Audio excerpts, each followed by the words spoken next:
পৃথিবীতে বাঁচতে হলে অনেক সময় অনেক কিছু মেনে নিতে হয়। কিছু কিছু মুহূর্ত আসে যখন নিজের অসীম ভালো লাগাকে বিসর্জন দিতে হয়। পাখি কখনো ডাল ভেঙে পড়ে যাওয়ার ভয় করে না, কারণ তার বিশ্বাস ডালের উপর নয়, ডানার উপরে। তাই জীবনে চলার পথে নিজের উপর বিশ্বাস রাখো, অন্য কারোর উপর নয়। নতুন দিনে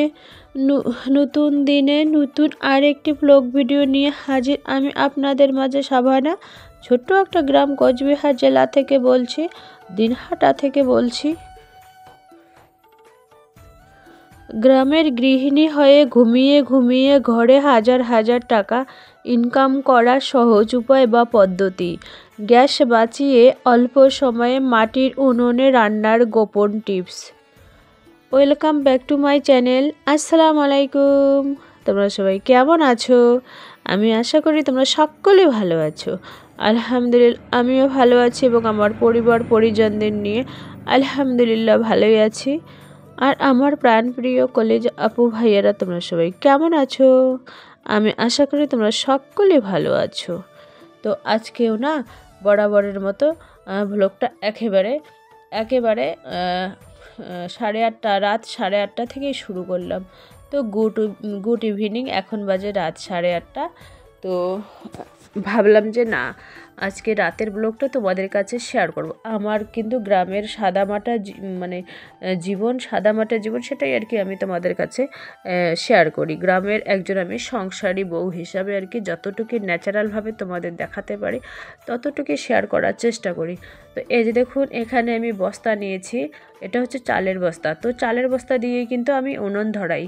তোমাদের বলছিলাম না, যদি প্রত্যেক দিনও নাও পাই তাহলে কিন্তু আমি একদিন পর হোক 2 দিন পর হোক মাটির উনুনে রান্না করে খাবো। আর যতটুকু পারি ততটুকু শেয়ার করার চেষ্টা করব। আর এই যে দেখুন, তো তোমাদের শুরুতেই কথাটা বলে দিচ্ছি, গ্রামের গৃহিণী হয়ে ঘুমিয়ে ঘুমিয়ে ঘরে হাজার হাজার টাকা ইনকাম করার সহজ উপায় বা পদ্ধতি।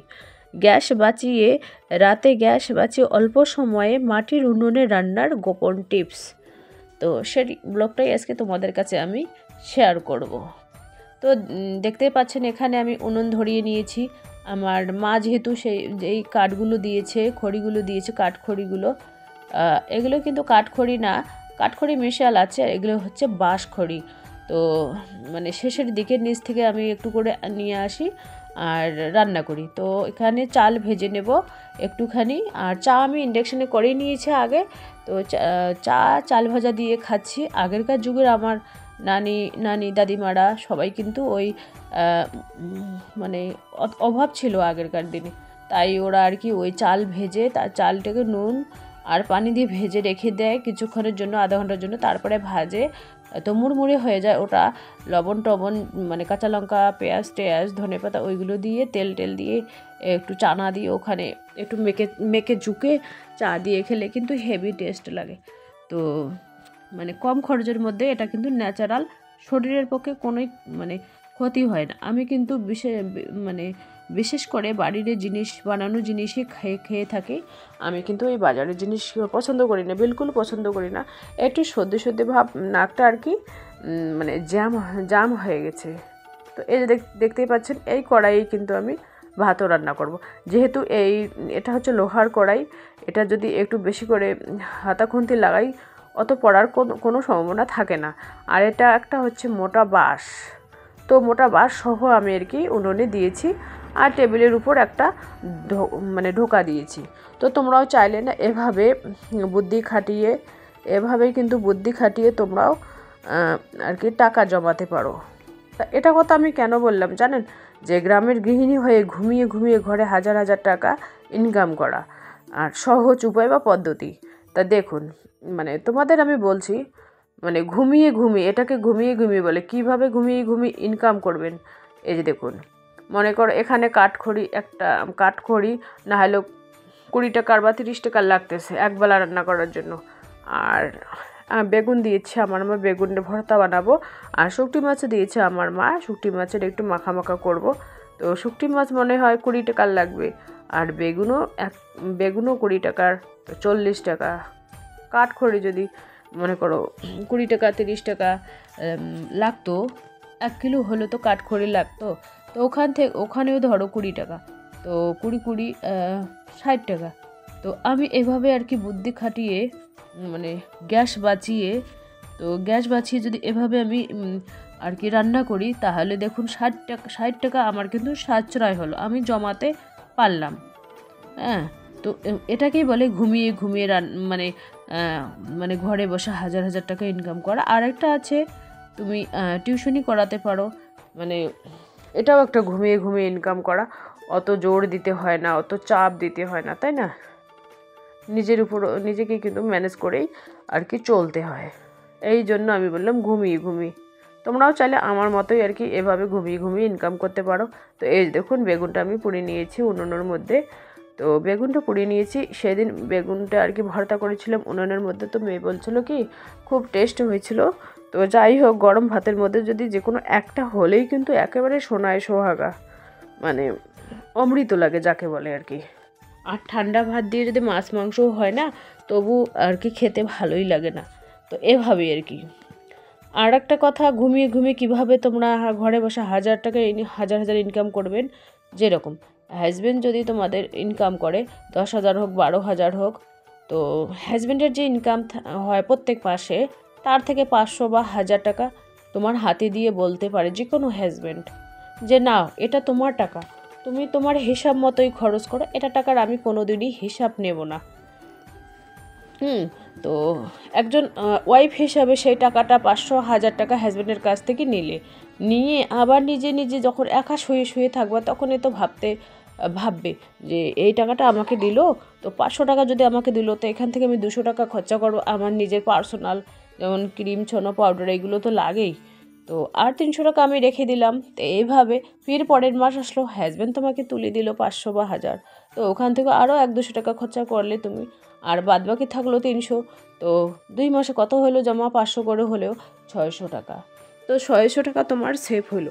তো এটাকেও বলে ঘুমিয়ে ঘুমিয়ে আর কি ঘুমিয়ে ঘুমিয়ে হাজার টাকা ইনকাম করা। তো এভাবে না প্রত্যেক হাজব্যান্ডেরই কিন্তু এই কাজটা করা উচিত। যেহেতু আমরা চাকরি করি না, কোনো বিজনেস করি না, টুকিটাকি করি, যেহেতু আমাদের কোনো ইনকাম নেই, তো আমাদের হাতে না প্রত্যেক মাসে 500 হোক 1000 হোক, যার স্বামী যেরকম ইনকাম সে সেভাবে তার ওয়াইফকে দিতে পারে। ওয়াইফও খুশি হলো আর নিজেও একটা মানে তৃপ্তি পেল। তো সেই আর কি। তো আমি আবার এইভাবে আর কি মানে আমি গ্রামের গৃহিণী হয়ে কিন্তু অনেক বুদ্ধি খাটিয়ে ম্যানেজ করতে পারি, সংসারটাকে ম্যানেজ করতে পারি, হ্যান্ডেল করতে পারি একাই। ছোট ছোট বিষয়গুলো আমি কারো উপর ডিপেন্ড করি না, নিজের উপরে আর কি ডিপেন্ড করে সংসারটাকে মেনটেন করি। তো পদ্ধতি তো এটা তোমাদের বলে দিলাম আমি। গ্যাস বাঁচি, গ্যাস তো আমি প্রায় 11 মাস হতে চলেছে, গ্যাস আমার এখনও শেষ হয়নি, এখনও আর কি টোনমন, ওই যে বলেছিলাম এখনও আছে। যেহেতু ঠান্ডার সময় অত কারেন্ট যায় না, গরমের সময় কিন্তু ঘন ঘন লাইট চলে যায়, সেই জন্য গরমের সময় আর কি কারেন্ট বিল বেশি আসে, ঠান্ডার সময় কিন্তু খুব কম আসে। কারণ ঠান্ডায় না ফ্রিজও বন্ধ থাকে, আবার কি যেন কারেন্টও অত যায় না, তো সেই জন্য আর কি অল্প আর কি শেষ হয় আর কি। তো এখানে দেখতে পাচ্ছেন বেগুনটা আমি একেবারে পুড়ে ভর্তা করে নিচ্ছি আর কি।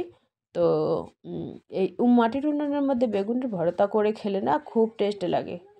তো সেদিনও আমি করেছিলাম, তো ভাবছি এইভাবেই করব। তো তোমাদের প্রত্যেক দিনই আমি এরকম, প্রত্যেক দিন যদিও নাও পারি, তো একদিন পর হোক বা সপ্তাহে একদিন হোক, সপ্তাহে একদিন হোক বা 2 দিন হোক, এরকম একটা করে ভ্লগ ভিডিও তোমরা দেখতে পারবেন। তো চলো, যতটুকুই পারি ততটুকুই তোমাদের কাছে আমি শেয়ার করার চেষ্টা করছি।